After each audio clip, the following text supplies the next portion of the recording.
Friends అందరూ ఎలా ఉన్నారు? రెండు అప్డేట్లు ఉన్నాయి. స్పిరిట్ సినిమా గురించి ఒక అప్డేట్ ఉంది, ఒక బొమ్మ ఉంది. ఆ బొమ్మకి మరియు మన తెలంగాణ పోలీసులకి అయితే ఒక యుద్ధమే జరుగుతుందన్నమాట. దాని గురించి క్లారిటీగా క్లుప్తంగా మాట్లాడుకునేటటువంటి ప్రయత్నం చేద్దాం.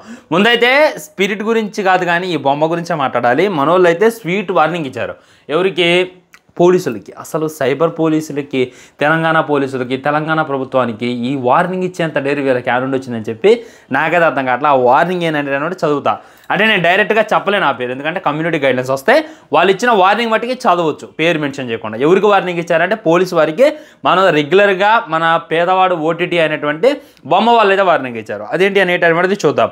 బొమ్మలో మీరు ఫోకస్ చేస్తే, మా మీద మీరు ఫోకస్ చేస్తే మేము ఎక్కడ ఫోకస్ చేయాలో అక్కడ చేస్తాం. డిస్ట్రిబ్యూటర్స్కే ప్రింట్ అమ్మిన తర్వాత మీరు ఏం పట్టనట్టు కెమెరా ప్రింట్స్ రాసిన వాళ్ళ మీద కాకుండా ఓటీటీ రెవెన్యూ కోసం ఆలోచిస్తూ మా మీద ఫోకస్ పెట్టారు. ఏందా భయం అనుకుంటున్నావు? అవుతుంది పోలీసులు అనుకోండి ఏమనుకుంటున్నావు? మీరు మా మీద పెడితే మేము మీ మీద పెడతాం. మీరు అంటే లైక్ ఇప్పుడు థియేటర్లో సినిమా రిలీజ్ కాగానే డైరెక్ట్గా రికార్డ్ చేసుకుంటున్నారు కదా, అలాంటి వాళ్ళ మీద కాకుండా మీరు ఓటీటీకి అమ్ముడు పోయి మా మీద ఎందుకు ఫోకస్ పెడుతున్నారు అని చెప్పి అడుగుతున్నారు అనమాట. వాళ్ళు అడిగేటటువంటి క్వశ్చన్లు ఏంటంటే 10 క్వశ్చన్లు అడిగారు. హీరోలకి అంత రెమ్యునరేషన్ అవసరమా? అది మీ కొడుకు అయినా ఎవరైనా. డిస్ట్రిబ్యూటర్స్ పెట్టుకొని ప్రొడ్యూసర్స్ కొడుకులకి చాలామంది రెవెన్యూషన్ దొబ్బుతున్నారు కదా, హీరోకి అన్ని డబ్బులు ఇవ్వడం అవసరమా? ఒక్కొక్క హీరో 200 కోట్లు 100 కోట్లు ఈ విధంగా చాలా డబ్బులు తీసుకుంటున్నారు, అన్ని డబ్బులు అవసరమా అని చెప్పి అడుగుతున్నారు. సినిమా ఇండస్ట్రీలో చాలామంది ఉన్నారు, వాళ్ళు ఏమైపోతారు అని కబుర్లు చెప్పకండి. వాళ్ళకి మీరు ఇచ్చే అమౌంట్తో ఏ కూలి పని చేసినా వస్తాయి, కానీ మీ హీరో హీరోయిన్కి వస్తాయా? అబ్బా ఏంది ఏమి లాజిక్తో దిగిన ఒక బొమ్మ మామ. సినిమా ఇండస్ట్రీ ఏమైపోద్ది అని అనమాకండి. ఇక్కడ చూసుకున్నట్లయితే లైట్ బాయ్స్ ఉంటారు, డైలీగా వెళ్ళే మోడల్ బాయ్స్ ఉంటారు, వాళ్ళందరికీ ఏమి అని చెప్పి మీరు వాళ్ళందరూ వంకలు చెప్పమాకండి. వాళ్ళకి మీరు ఇచ్చే అమౌంట్ వాళ్ళు బయట ఏ కూలి పని చేసినా వస్తారు. లైక్ వాళ్ళకి మహా అయితే 1000 రూపాయలు ఉంటాయి, లేదా 500 ఉంటాయి. మొన్న ఈ మధ్యనే పాపం వాళ్ళంతా కలిసి మాకు రెవెన్యూ పెంచాలి అని చెప్పి వాళ్ళు ధర్నా చేసినప్పుడే రెవెన్యూ పెంచడం జరగదు, మా ఇష్టం వచ్చినంతే ఉంచుతాం అని చెప్పారనమాట. 1500 మించి ఉండవు. సో 1500 వీళ్ళు బయట పని చూసుకొని కూడా బతుకుతారు. కానీ మీ హీరో హీరోయిన్కి ఏ పని చేస్తే ఆ 100 కోట్లు వస్తాయి, ఏ పని చేస్తే ఆ 50 కోట్లు వస్తాయి అని చెప్పి నేను అడగట్లేదు సార్. మళ్ళీ ఫ్రెష్గా నా మీద పడేవాళ్ళు బొమ్మ వాళ్ళు అడుగుతున్నారు. ఇదైతే నేను ఎక్స్ప్లెయిన్ చేస్తాను అంతే. సినిమా బడ్జెట్లో ఎక్కువ శాతం రెమ్యునరేషన్ మరియు విదేశాల్లో షూటింగ్లకు మరియు టిప్స్కి ఖర్చు పెడుతున్నారు. సినిమాల బడ్జెట్లో లైక్ సినిమాకు 100 కోట్లు ఉందంటే దాంట్లో రెమ్యునరేషన్, హీరో హీరోయిన్ రెమ్యునరేషన్, విదేశాల్లో చేసేటటువంటి షూట్ టిప్స్ కోసం, అంటే ట్రిప్స్ వేస్తాం కదా అప్పుడప్పుడు, వేరే ఫారెన్లో షూటింగ్ అంటారు, సింగపూర్లో షూటింగ్ అంటారు, ఈ విధంగా ట్రిప్స్ కోసం మీరు ఎక్కువ ఖర్చు చేస్తున్నారు. ప్రొడక్షన్ బాయ్స్ నుంచి లైట్ బాయ్స్ వరకు ఎంత ఖర్చు పెడుతున్నారు? ఇండియాలో షూటింగ్ చేస్తే బడ్జెట్ తగ్గుతుంది కదా, అక్కడ వాళ్ళకి ఉపాధి కలుగుతుంది కదా, ఇండియాలో షూటింగ్ చేయకుండా వేరే దేశాలకు ఎందుకు వెళ్తున్నారు? ఇక్కడ షూటింగ్ చేస్తే బడ్జెట్ తగ్గిది కదా అని చెప్పి అడుగుతున్నారు. ఇదే విషయాన్ని ఒకప్పుడు మన జగన్మోహన్ రెడ్డి గారు కూడా చెప్పారనమాట. మీరు మా సినిమా టికెట్ రేట్ పెంచాలి అని చెప్పి మమ్మల్ని అడుగుతున్నారు. సో సినిమా టికెట్ రేట్లు పెంచాలంటే ఆంధ్రాలో కొద్దిగా షూటింగ్ చేయాలి అని చెప్పి అప్పుడు చెప్పారు. మన రేవంత్ రెడ్డి గారు కూడా ఈ యొక్క విషయాన్ని ప్రతిపాదించారు. దీన్నే బొమ్మ వాళ్ళు అయితే అడుగుతున్నారు. అనవసర బడ్జెట్ పెట్టి ఆ బడ్జెట్ రికార్డ్ని దానికి మా మీద రుద్ది ఎక్కువగా అమ్ముతున్నారు. అనవసర బడ్జెట్ పెట్టి ఆ బడ్జెట్ రికవరీ చేయడానికి ఎక్కువ ప్రైస్ పెట్టి మా మీద అమ్ముతున్నారు. డిస్ట్రిబ్యూటర్స్కి అండ్ థియేటర్ ఓనర్స్కి ఆ అమౌంట్ని కలెక్ట్ చేసుకోవడానికి టికెట్ అమౌంట్ పెంచుతున్నారు. చివరికి మధ్యతరగతి వాడే బాధపడుతున్నాడు. అవును, చివరికి మధ్యతరగతి వాడే బాధపడుతున్నాడు అని చెప్పి గట్టి క్వశ్చన్లు వేస్తున్నాం. మరి బొమ్మ ఇంకా చూసుకున్నట్లయితే మా వెబ్సైట్ మీద ఫోకస్ చేయడం ఆపండి, లేదంటే మేము మీ మీద ఫోకస్ చేయాల్సి వస్తుంది. బాబా ఏంది warning? First camera print release చేసే వెబ్సైట్ల మీద దృష్టి పెట్టండి, అంటే రూల్ జోడ్ మీద దృష్టి పెట్టండి. ఈ బొమ్మ అనేటటువంటిది సిగరెట్, ఈ సిగరెట్ ఏజాస్ని మళ్లించే ప్రక్రియ, నా రియాక్షన్ వేరుంటుంది. సో ఈ అనేటటువంటిది ఒక సిగరెట్ లాంటిది, దీని నుండి మీరు యాజాస్ని మళ్లించమాకండి, అంత సీన్ లేదు అని చెప్తుంది అనమాట.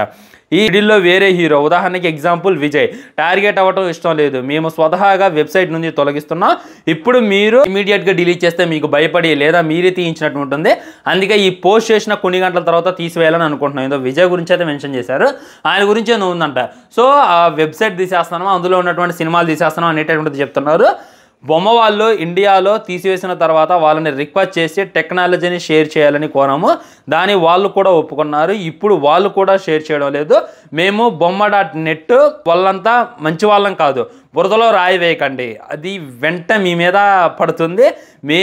మేము ఏ దేశంలో ఉన్నా భారతదేశంలో, అందులో తెలుగు వారి కోసం ఆలోచిస్తాం. చావుకు భయపడినవాడు దేనికి భయపడ్డు అని చెప్పి ఈ విధంగా వార్నింగ్ అయితే ఇచ్చేసారనమాట. ఏంది బొమ్మ, ఏంది ఇంత ఫ్రస్ట్రేషన్ నీకు? సో మ్యాటర్ ఏంటంటే ఫ్రెండ్స్, మీ అందరికీ తెలుసు, మన హైదరాబాద్ సైబర్ పోలీసులు అయితే చాలా సీరియస్గా తీసుకున్నారు. ఆల్మోస్ట్ ఒక 4గురిని అయితే పట్టుకున్నారంట. వీడంట ఓనర్ అంట, ఇంటర్ ఫెయిల్ అయినోడంట. ఆల్మోస్ట్ ఒక 2000 కోట్ల బొక్క పెట్టిండంట. మనోడి వల్ల ఈ ఓటీటీ ప్లాట్ఫామ్స్కైనా థియేటర్ ఓనర్స్కైనా ఈ ప్రొడ్యూసర్స్కైనా 2,000 కోట్ల దాకా ఒక్కైతే రావడం జరిగిందంట. సో మొత్తం అసలోడైతే దొరుకుతుంది, పెద్ద తొందరపడమాకండి అని చెప్పి వాళ్ళైతే నేను ఇంటర్వ్యూలో అయితే తెలియజేశారు. సో దానికి ధీటుగా వీళ్ళైతే గట్టి వార్నింగ్ అయితే ఇచ్చేసారు అనమాట. చూద్దాం మరి ఎక్కడ దాకా వెళ్ళిద్దు, పట్టుకుంటారో పట్టుకోరు అనేటటువంటిది మీ కామెంట్ కూడా తెలియజేయండి. మరి మీ సపోర్ట్ ఎవరికి, ఈ బొమ్మ వాళ్ళకా లేకంటే పోలీస్ వారికా ప్రభుత్వం వారికి అనేటటువంటిది డెఫినెట్లీ కింద కామెంట్ చేసేటటువంటి ప్రయత్నం చేయండి. ఇది అనమాట ఈ పంచాయతీ. చాలా మంది దీని గురించి అడుగుతున్నారు కదా, అందుకే వీడియో అయితే చేస్తా. అండ్ కమింగ్ టు ది మన పంచాయతీకి వద్దాం. స్పిరిట్ సినిమా ఎలా ఉంది అంటే ఎలా ఉన్నాయి అప్డేట్లు అని చెప్పి చాలా మంది అడుగుతున్నారు. రీసెంట్గా ఒక న్యూస్ అయితే సోషల్ మీడియాలో బాగా వైరల్ అవుతుంది. అదేంటి అంటే స్పిరిట్ సినిమాలో చూసుకున్నట్లయితే మన చిరంజీవి గారు లైక్ మన ప్రభాస్ అన్నది డాడీ రోల్ చేయబోతున్నట్ట. విన్నారా ఈ వీడియో క్లిప్? సున్రాహి బేరా నయమే వినిపిస్తుంది, నాకేం చెవులు లేదు. సో ఎలా ఉంటుంది సందీప్ రెడ్డి వంగ డైరెక్షన్లో అని చెప్పి చాలామంది అయితే అడుగుతున్నారు. ఇది కన్ఫామా కాదా, కొద్దిగా కన్ఫర్మ్ చేసి చెప్పు బ్రో అంటే బయట అయితే న్యూస్ వస్తుంది. ఇప్పటి నుండి కాదు, ఆల్మోస్ట్ ఒక 4-5 రోజుల నుండి ఈ న్యూస్ అయితే ఫుల్ చక్కెర్లు కొడుతుంది.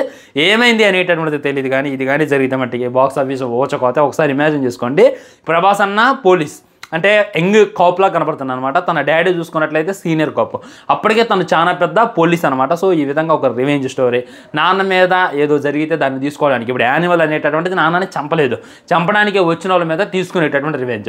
సో యానిమల్ తర్వాత ఈ సందీప్ రెడ్డి వంగ తీసేటటువంటి స్పిరిట్ సినిమా చూసుకున్నట్లయితే నాన్నని చంపేశారు అని చెప్పి అనుకుంటాం. అప్పుడు దాకా కూల్గా, అప్పుడు దాకా నార్మల్గా ఉన్నటువంటి ఆయన మోస్ట్ రూత్లెస్గా మారిపోతే ఎలా ఉంటుంది అనేటటువంటి కాన్సెప్ట్ అని చెప్పి కూడా బాగా సోషల్ మీడియాలో వైరల్ అవుతుంది.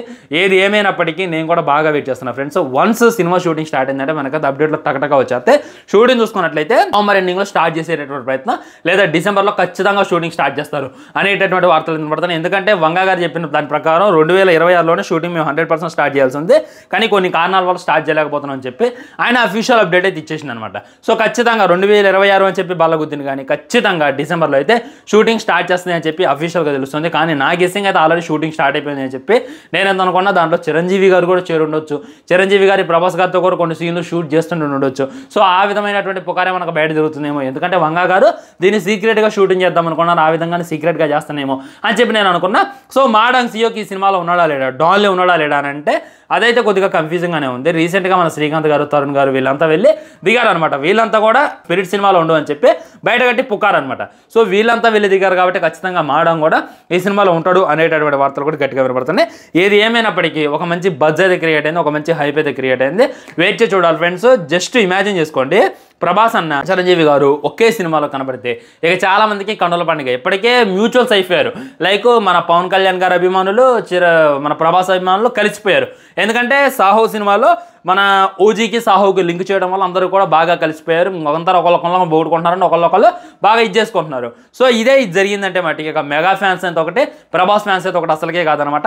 ఇద్దరు ఒకటయ్యేటటువంటి అవకాశం ఉంది. బ్రో మరి ఏమన్నా రిస్క్ అయిద్దా? లైక్ ఇప్పుడు RRR అనేటటువంటి సినిమా జరిగింది, దాంట్లో ఎన్టీఆర్ని చూపించారు, రామ్ చరణ్ చూపించారు, ఇద్దరు యాంటీ ఫ్యాన్స్ అయిపోయారు.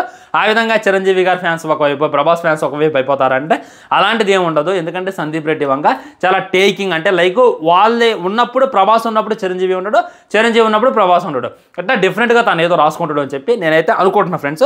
మరి దీని మీద ఎక్కడ దాకా ఫోకస్ చేస్తారు, ఎక్కడ దాకా తీసుకెళ్తారు అనేటటువంటి వెయిట్ చేసి చూడాలి. దీని మీద మీ కామెంట్ కూడా తప్పకుండా కింద తెలియజేయండి. మరి దీని మీద మీ కామెంట్ ఏంటి? మీరు బొమ్మ వాళ్ళకి సపోర్టా, పోలీస్ వారికి సపోర్టా, పోలీస్ వారు వాళ్ళని పట్టుకోవాలని చెప్పి మీరు కోరుకుంటున్నారా అనేటటువంటి డెఫినెట్గా కింద కామెంట్ చేయండి. వీడియో లైక్ చేయండి, షేర్ చేయండి, ఛానల్ సబ్స్క్రైబ్ చేయండి. తర్వాత ఇంకో మంచి ఇంట్రెస్టింగ్ లేదా ఇంట్రెస్టింగ్ టాపిక్తో మళ్ళీ కలుద్దాం. బాయ్ బాయ్, నమస్కారం.